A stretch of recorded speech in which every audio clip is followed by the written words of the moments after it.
Also, this week, war. Did you hear about that thing?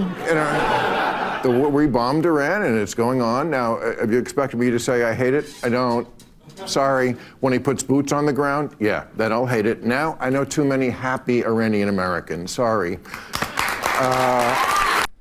Well, that's something the Democrats didn't expect. Bill Maher spent most of his program on Friday defending President Trump's actions in Iran. And to me, this just shows how President Trump is uniquely skilled at building coalitions that you wouldn't typically expect. Bill Maher, of course, is a lifelong Democrat. He is a classical liberal, yet he can still admit when he agrees with whatever President Trump is doing. Compare that to the Democrats who just, their gut reaction, their knee-jerk reaction is to oppose President Trump at every step of the way, even when Trump is doing things that are common sense or things that Democrats have typically agreed with. Well, it didn't stop there. He started talking about how Iranians, not just here in the US, but all over the world, are actually honoring President Trump, thanking President Trump by doing the Trump dance. You cannot name one horrible thing that has happened in the Middle East in the last 50 years and not connect it to this fascist theocracy. They're like 6 degrees of they don't eat bacon. And it's popular. I mean, Iranians all over the world are doing the Trump dance. By now, you've probably seen videos of the Trump dance. They've been going viral, so I'm not going to share that here on the channel, but one of my favorite moments actually happened yesterday. So there was a huge rally in London. Just think about that. In London, you saw Iranian flags, Israeli, American flags, and they actually have this new song that is going viral right now when President Trump announced that Khomeini was killed. And they remixed the song, and it's pretty catchy. Just watch this. People from all walks of life you would not expect to see together celebrating. Israelis and Iranians together on the streets. Iran's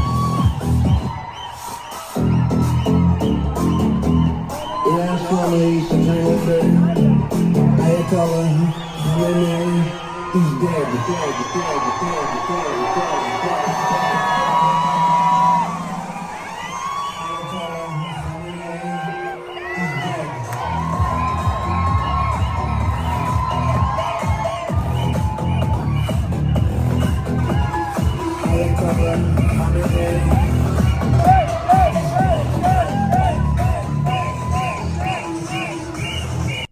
I mean, I gotta admit, it's pretty catchy. And it's not just London. We had these protests happening in Paris, also Montreal. I mean, it really is all over the world. And I think that's why Democrats are really panicking right now, because they weren't expecting this sort of support for President Trump's actions. Of course, in the 2024 election, President Trump made huge inroads with minorities, with the Hispanic community, black voters. I mean, and then here, obviously, this is potentially poised to bring in a whole new generation of Iranian American voters to the Republican Party.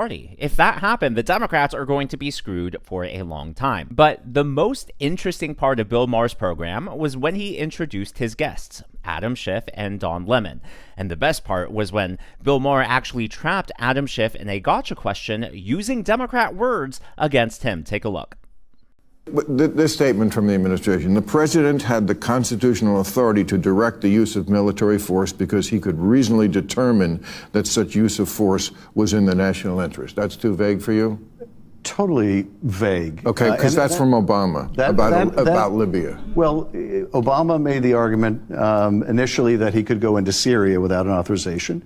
I and many others pushed back on that argument. Ultimately, he did not go forward with going after Assad, even though Assad was gassing his own people, because he thought he might lose the vote in Congress. Now, obviously, I know that Adam Schiff is a liar. I just didn't realize that he's a bald-faced liar. Because in that clip, he's acting as if, oh, I was against Barack Obama's actions in Libya. I tried to stop him. Congress was against him. But you can actually go back and take a look at the records. That is not the case at all. So first of all, Adam Schiff voted yes on Resolution 68, which Congress authorized Obama's limited use of U.S. armed forces in Libya. That was a congressional vote. And then 2 times, Adam Schiff refused to reprimand or take action against Obama. So first, he voted no on House Resolution 292, which would have reprimanded Obama for not seeking congressional approval.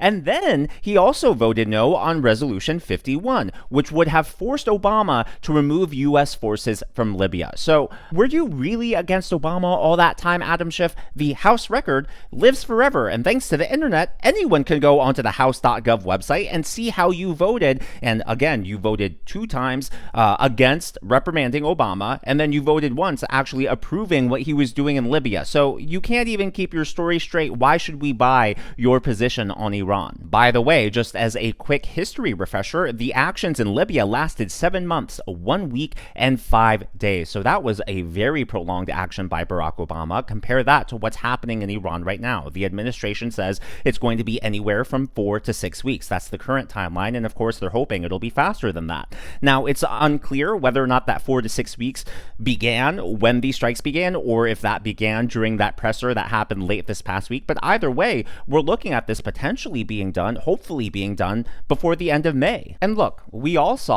witnessed what happened in Venezuela. There was a lot of fear, a lot of worries that the U.S. was going to be dragged into nation building there, that we were going to be dragged into fighting over the oil. But there's been no complications when it comes to Venezuela. Heck, right now things seem to be going pretty well down there. We also saw the 12-day war that happened last year when the U.S. joined forces with Israel, bombed the nuclear sites. Fordo was the big one. And again, over in 12 days, in and out, short. Here, there's really no talk of ground forces. And to be fair, it is clear that the enriched uranium has been located, and there's been talk of potentially sending in a special unit to retrieve that uranium.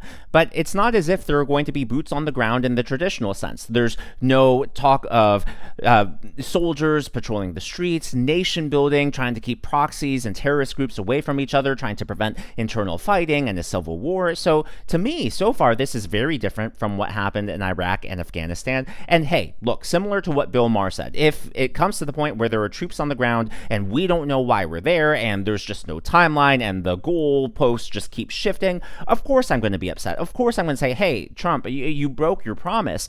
But right now, things are on a short timeline. There is a very clear goal. We already have many successful track records in the second term, whether it's Venezuela or the earlier strikes on Iran last year.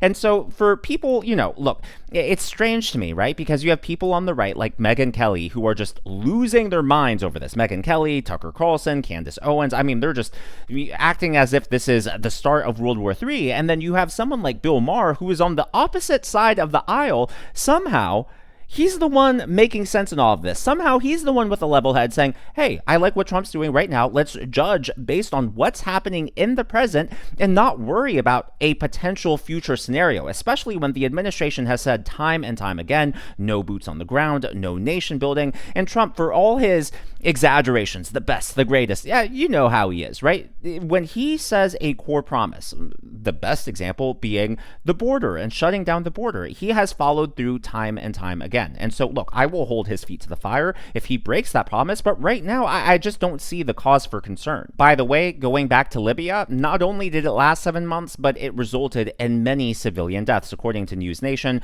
Obama authorized 563 strikes, drone strikes, and the estimates, it's a wide range. Anywhere between 384 and 807 civilians were killed under Obama's 7-month strike on Libya. So you look, if this truly only lasts 6 weeks, 7 weeks at the very most, it is a just completely different situation. So Bill Maher didn't just trap Adam Schiff. Don Lemon was also there, and Bill put him through the ringer. But before we get to that, I would like to acknowledge the members of today's Governor's Club. They are Elisa Kokkonen, The Hammy, Sherry Miller, Don Pulverizer, Shanna Doron, MAGA Meg, Jeremy 2001 Happy, HC Marley, Super Romer, and Robert Stevens. Thank you, Robert. That was very generous of you. These are people who give tips and super thanks to the channel. I am glad that you're here and I'm glad that you enjoy. So Bill started talking about the State of the Union and how he thought it was brilliant that President Trump really set a trap for everyone in Congress, right? President Trump basically asked everyone in Congress, what is the role of the federal government? Is it to serve the American people or is it to serve illegal aliens? And of course, the Democrats stayed seated during all of that. Here is Don Lemon trying to really tone down the brilliance of that moment, and Bill Maher saying, no, buddy, I think you're wrong here. I mean, obviously, it's a it's a deliberate trap because they always played these games of Simon Says there at the State of the Union.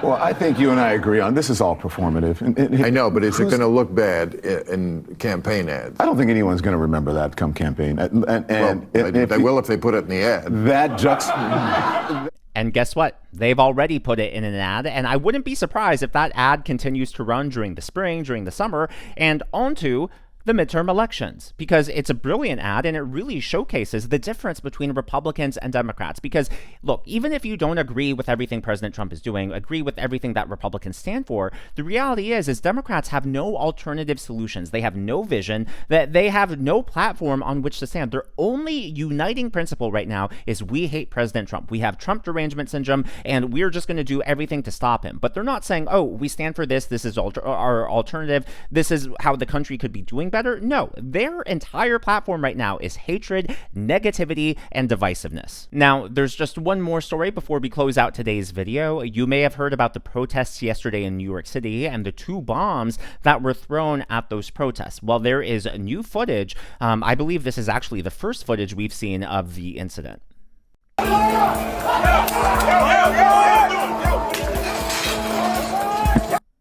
Now, fortunately, that guy has been arrested. He is in custody, and neither of those bombs went off. So that led to a lot of people thinking, hey, is this a hoax? Was he just trying to cause panic? It turns out that those were actually live bombs. We are just lucky, by the grace of God, that those bombs did not detonate. According to Jessica S. Trish, who is the NYPD commissioner, the NYPD bomb squad has conducted a preliminary analysis of a device that was ignited and deployed at a protest yesterday and has determined that it is not a hoax device or a smoke bomb. It is, in fact, an improvised explosive device that could have caused serious injury or death. From what I understand, or at least the early reports are, that these were nail bombs. So similar to what happened at the Boston Marathon, but not quite, a rice cooker, obviously. But thank God everyone there is safe. Thankfully, nothing worse happened, and he's in custody, and hopefully justice is served. But with everything going on in the Middle East, I know obviously there are fears of retaliations. What happens if there are sleeper cells? And I think basically the reason I brought up that story is that's going to be one of the questions I have when we learn more about this guy and as this case is investigated. Is he just an extremist, a lone wolf guy, or is he potentially part of a sleeper cell? And if that's the case, I hope that they're able to prosecute him and maybe even use him to investigate other networks. As always, though, all of this is just my analysis and commentary, and that's what's happening in the world of politics from my point of view, and I would love to hear from you. So Bill Maher had 2 pointed moments, one with Adam Schiff and one with Don Lemon. Which one was your favorite? Let me know down in the comments below. For me personally, it has to be the Adam Schiff one. I mean, to criticize that comment and then find out, oh boy, it's Barack Obama, and then to lie so brazenly about that when, dude, there are votes on the... I mean, come on. I knew he was a liar. I just didn't realize that blatant, that bad. Really, what a shame. If you haven't already, please be sure to leave me a thumbs up. I know it's a simple thing to ask for, but it really does help me reach more viewers like you in the algorithm. Be sure to smash that subscribe button and to check out one of these videos.